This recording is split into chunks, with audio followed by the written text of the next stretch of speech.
Hello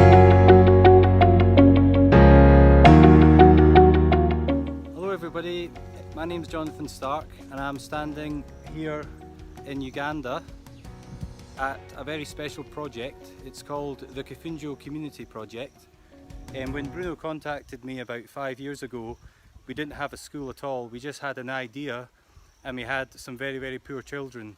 So with Bruno, he started the project by collecting the kids together. They all sat under this little mango tree and this is where the first lessons took place. After the first lessons underneath the mango tree, we moved into a church, and this is the church here behind me. So for a few months the children, they were taught there, they were given lessons by Bruno, and we paid a little bit of rent. But over time it became more and more complicated. We had some trouble with the pastor, who's the man that runs the church. So we decided, okay, we need to build our own school. We need to buy some land, so that's what we did. You may wonder what is behind and what the people doing.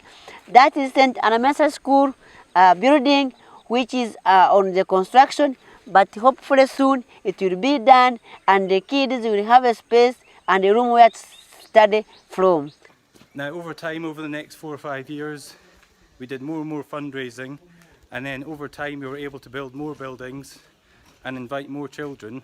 To the point that we now have 350 children here, all the way from primary 1 up to primary 7, and these are all the buildings that have been built over the last few years that we've been raising all this money for. And yeah, we're very proud of it. I'll just walk you into the school hall. This was finished about 6 months ago. So we raised some money in Jersey, we did some various events, sponsored car washes. We've had a lot of schools who've done some fundraising as well. So this is where your money has gone to build this, what I think is quite a beautiful school hall. I'm coming at the other end now. Now here, just a bit of a reference to Jersey. Kafunjo smiles and Jersey smiles.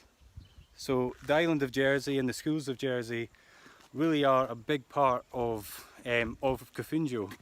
And all the help that we've had is massively appreciated. And there's it from a distance. That's the project from a bit of a distance. So yeah, very nice. It's all nicely painted and looking relatively good.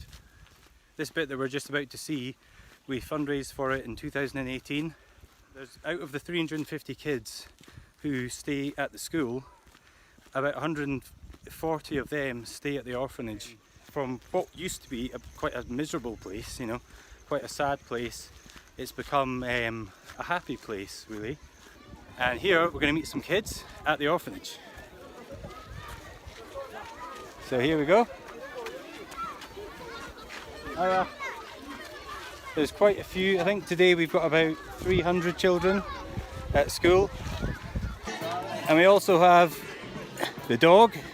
This is a new addition. This is Jackie. Hello, it's okay. So you can see it's quite packed. There's a lot of children that stay here. Now this one that's sleeping, this is Jabez, and this is Bruno's son. So now we're going to continue, and I'll probably have to pause the video because it's quite far away, but I'm going to go to the Green School. Now the Green School is a secondary school we're building. So I'll switch off the camera now and I'll post a little video from the Green School.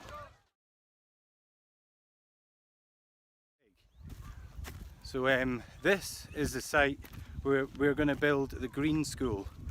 Now the Green School is a secondary school for the children who have been to the primary school. But one of the important things about the Green School is we're trying to teach the children about nature and about conservation. So we have permaculture, which means that we grow a lot of crops. So the idea is that the project will become self-sufficient in its own food. Now if you look behind me, all the way down there to the water, which is strange because that water was not there yesterday, so I don't know what's happened. It did rain, but not that much. But all the way down the slope, just before the water, this is all of our land. So yeah, behind us is the beginnings of the Green School. So it's going to be 3 classrooms. But it was amazing yesterday because we were helping the guys work on this, and we had to move about 5,000 bricks, and there was just 4 of us. There was 4 of us all the way from Jersey trying to help them. So we phoned Bruno, and within about 2 minutes we had 300 children helping us. So it's a really amazing project. We're really happy with it. There's so much work to do and we can't do it alone. So we would love it if we can get the schools of Jersey involved, and if everyone did a little bit, then it's possible we can bring real hope and real change to the children of this region, because it really is worth it. You know, back home we take education for granted, you know, like we just send our children to school and they go to school. We generally don't need to pay.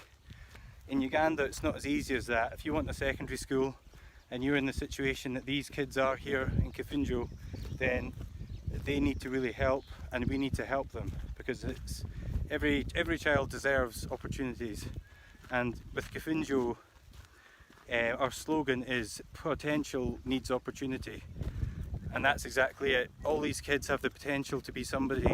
Without a little bit of help, that potential can go unrealised, and education is probably the best way for a child to find its potential. So huge thanks for all your help, and hopefully I can come to your school when I'm back in Jersey, and maybe I can meet some of you and we can talk a little bit more about the project.